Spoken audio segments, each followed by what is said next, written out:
Hi everyone, I'm Mark and this is the ThinkPad Z16, the bigger laptop of the Z series ThinkPad. If you haven't seen it yet, go watch my ThinkPad Z13 review. I think it's my favorite ThinkPad yet. So what about the Z16? This is my review. So coming from the Z13, right away you notice the size and weight difference. It's bigger and heavier, but you get some benefits with the extra size, which I'll mention in a bit. Alright, so the ThinkPad Z16 has a 16-inch 16:10 aspect ratio display.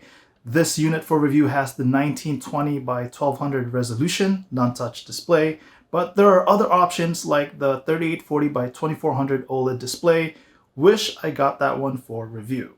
You get this in Arctic gray aluminum exterior with black keyboard deck. I don't see a vegan leather option like I had on the Z13.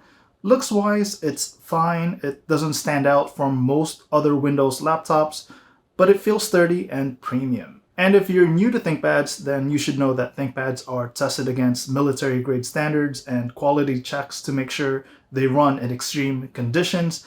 I'll be mostly using this laptop at the office and at home, so not extreme conditions, but it's great to know that this laptop will outlast most other laptops out there.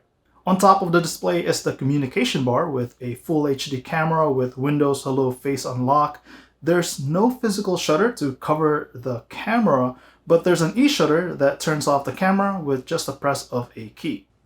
So this is how it looks and sounds. I think this setup is great for video calls, but let me know in the comments what you think. Testing 1, 2, 3, 1, 2, 3. The quick brown fox jumps over the lazy dog. The communications bar is raised above the display, kind of like a reverse notch, which makes the lid easier to open. Now, speaking of the lid, you can open it one-handed, which is a great way to check for a high-quality hinge. And just like the Z13, this doesn't open all the way flat, which most of the other ThinkPads do.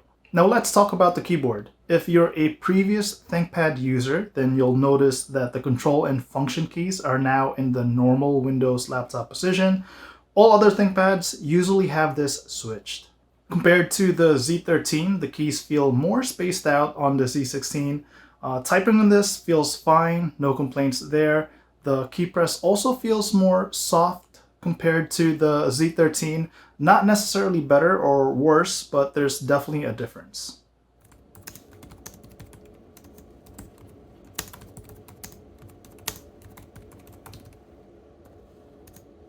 The fingerprint scanner is next to the arrow key. I don't use it since I prefer to use the Windows Hello Face Unlock instead, but it's there if you prefer to use the fingerprint scanner. Now onto the trackpad. This is new as well. There's usually 3 buttons on the top part of this trackpad for ThinkPads, but it's now all glass. The middle is textured to indicate the center button, and you can use this along with the red nipple to scroll on pages. If you know you're not going to use that feature, you can disable that force pad area, so you end up having a bigger trackpad. But it's not like you need the extra space since the trackpad is already big. Now, this is also a haptic touchpad, meaning you feel a click through a vibration instead of a mechanical physical click. And you can confirm this if you try to click on the touchpad while the laptop is off. You won't feel a click. I think Lenovo implemented this feature nicely, and I think they should continue using it. All the Windows gestures work as expected. The left and the right side of the touchpad is covered in glass. It's kind of a small detail, but it feels good to touch, as well as on your wrist when you're typing. The speakers are on the left and right side of the keyboard deck. I think they sound fine, but I like a little bass for my music and movies, and I'm not really getting that from these speakers.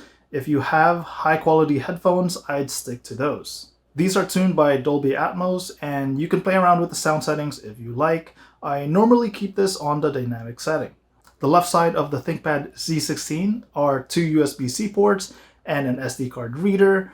Creators are going to like that because it makes transferring files from camera faster. In comparison, the smaller Z13 did not have an SD card reader. The right side has a Kensington lock slot, another USB-C 4, audio jack, and a power button. So if you're trying to figure out whether to get the Z13 or the Z16, in addition to the bigger screen, the Z16 has an SD card slot and the extra USB-C port. The Z16 came with Windows 10 out of the box, but you have an option to Windows 11 during setup. I'm glad that I didn't see any unnecessary pre-installed software. There is that Lenovo Vantage app which lets you change some of the settings on your laptop, as well as check for firmware or BIOS updates.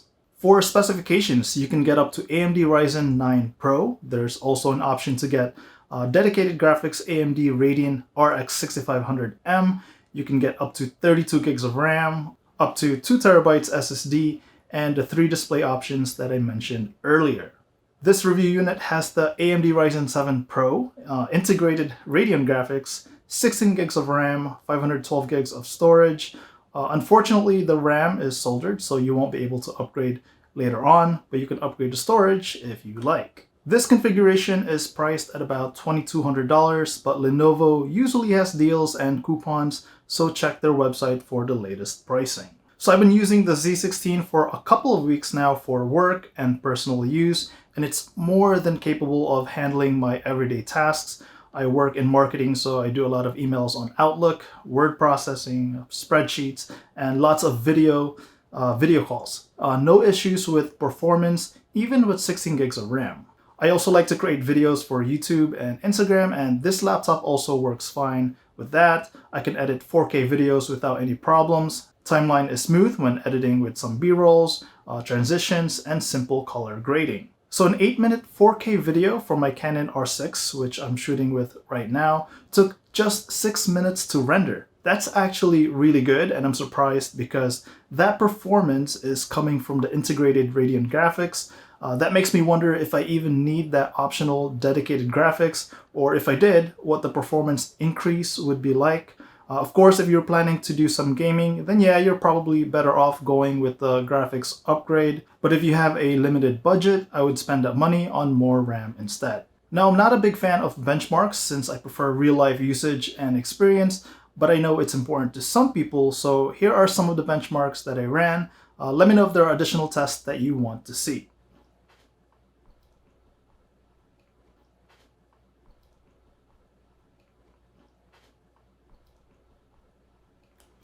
Like I mentioned earlier, I've been using this laptop for a couple of weeks now.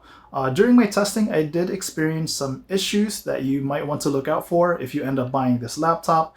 For about 3 or 4 times in the past couple of weeks, my Bluetooth mouse would get disconnected, and just a few seconds after that, the laptop would just crash and restart. I'm not sure what's causing the problem, or if I have a faulty device, or a firmware update would fix this, but definitely worth mentioning. Now let's talk about the battery life. I'd say that's the standout feature for the Z16. With my usage, I can get about 12 hours of battery life. I know I can go to a coffee shop without needing to bring the charger because the battery on this is amazing. And you probably don't want to carry the charger all the time either, since it is on the bigger side. What's interesting though is that it charges with the USB-C port. Normally, ThinkPads that use bigger chargers include a bigger Lenovo plug. But anyway, AMD and Lenovo did a great job making this laptop very efficient with battery and power. Keep in mind these numbers are for the lower res display and with the integrated graphics. Expect to have smaller numbers with the OLED display and dedicated graphics. I'm actually very curious how much those two things will affect the battery life. So how about fan noise and heat? I barely hear the fans during my work hours. They're really quiet. It was noticeable when I ran the benchmark tests and while I was rendering videos, which makes sense. It does get warm, but nothing out of the ordinary. I can feel most heat when placing my finger above the keyboard function keys and the bottom of the laptop. Overall, I think the Z16 is the modern version of ThinkPads. Just like the Z13, I like the changes that Lenovo made to the touchpad without removing the red nipple. I also like the control and function keys are in the normal placement as well. Now, I understand die-hard ThinkPad fans might not like these changes, but fortunately, Lenovo has so many ThinkPad options to choose from.